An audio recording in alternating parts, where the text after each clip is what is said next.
An extremely beautiful bug that stays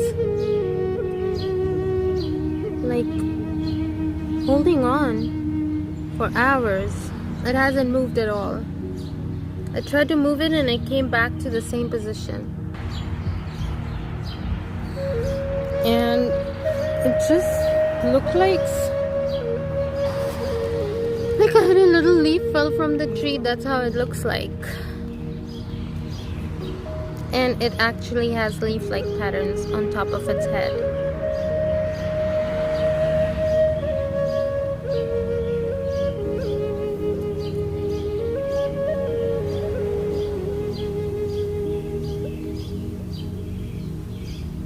It didn't move, and an insect moved by it. It didn't move at all.